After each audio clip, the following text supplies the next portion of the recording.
general manager here for the 3-year run that brought in me, Noel, Okafor, and a slew of draft choices.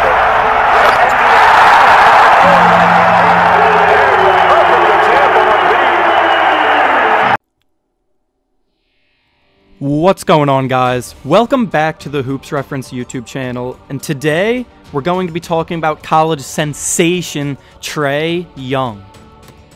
Coming out of high school, Young was only the 23rd ranked recruit in his class on the ESPN Top 100, which, don't get me wrong, is still very high, but it still somewhat undersells his abilities. At his position of point guard, he was ranked lower than guys like Trayvon Duval at Duke, Colin Sexton at Alabama, and Jalen Hands at UCLA, yet he is currently blowing them all out of the water in terms of production. The reasoning for this was because while he was always seen as an elite shooting prospect, his size and quickness left more to be desired. He stands at 6'2" and only weighs 181 pounds, which is very lightweight according to most scouts. He also lacks elite athleticism, which should have limited his production in the paint in college, but so far this season, he has been truly dominant in almost every facet of the game.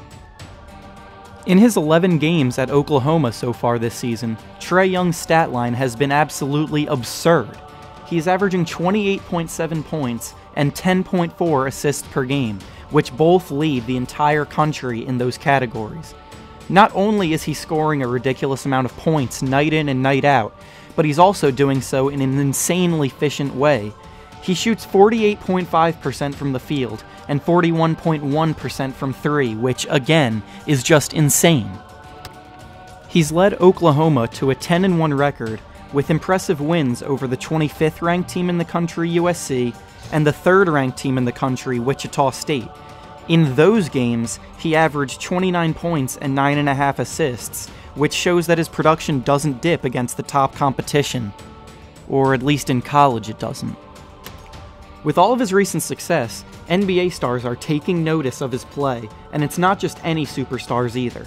None other than LeBron James gave Young a shout out on his Instagram page, saying, "Keep it going, young king, strive for greatness." That right there is quite the compliment from the man who runs the NBA, which will create a lot of expectations and pressure for Trae Young moving forward. He's playing great in college at the moment, but as we all know, great college players don't always result in being great NBA players. With that being said, there are 2 college players whose games remind me most of Trae Young from the past, and from here on we'll analyze those comparisons. The first player that most resembles Trae Young is an obvious comparison made by almost everyone who's watched him play so far, and that is Steph Curry. The ability to pull up from seemingly anywhere inside half court and sink jumpers is unmatched by anyone else in the game in college, but that's not the only similarity between the two. Looking strictly at college statistics, even more similarities pop up. In his final year, Curry averaged 28.6 points and 5.6 assists per game, with shooting splits of 45.4% from the field and 38.7% from 3. Realistically, while Young has the advantage in the shooting percentages at the moment, it is reasonable to expect them to drop a tiny bit as the season progresses, and if they stay on par with Curry's percentages, it will still be very impressive. The passing aspects of Trae Young's game is also wildly impressive, as he is almost doubling Curry in assist totals, with similar usage rate to Curry as well, being at 36.1% usage to Curry's 38.3% from his final year at Davidson. If he can continue to be a great floor general with the ability to pull up from 30 feet away with ease, then NBA scouts will continue to salivate come June. Now, in terms of measurables, Steph Curry is 6'3" and Young is 6'2". Curry has a slight edge here, but neither are necessarily the ideal height for the position.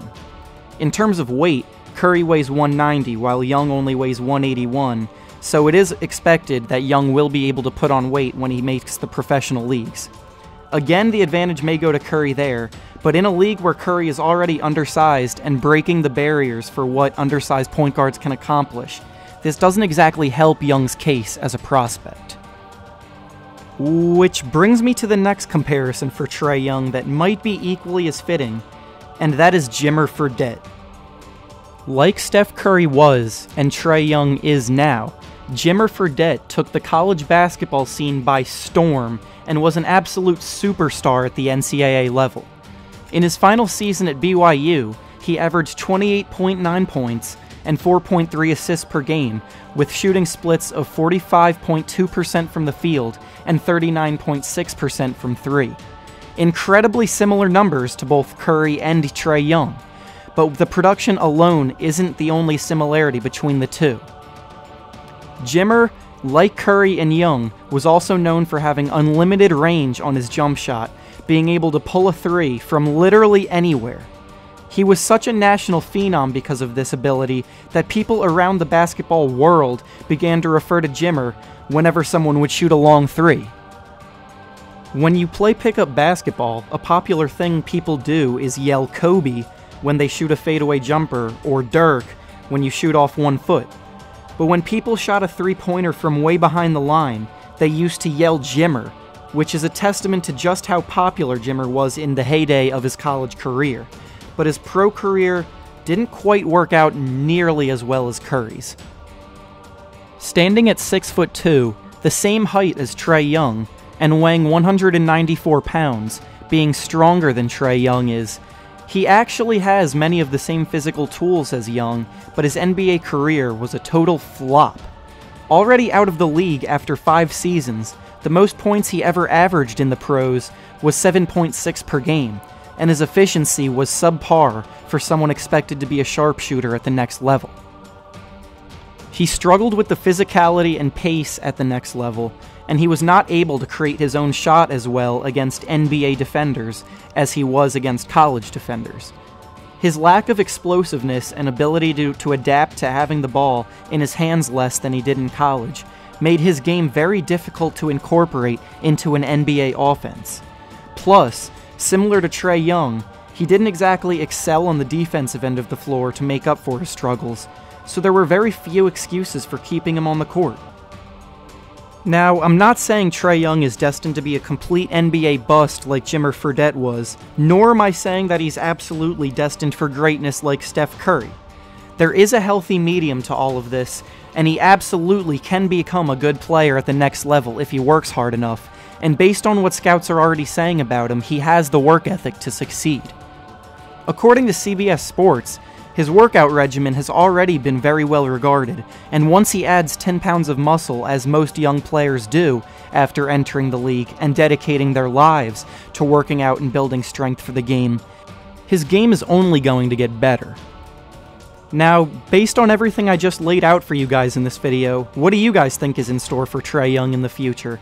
Is he going to dominate the league like Steph Curry, struggle like Jimmer, or just put together a solid career somewhere in between? Let me know your thoughts down in the comments below. And with that, that's all I have for you guys today. Thank you so much for watching, and make sure to leave a like and subscribe if you enjoyed the video. New videos will be coming every week, so stay tuned for that. And be sure to follow me on Twitter @HoopsReference for updates and more. See you guys next week.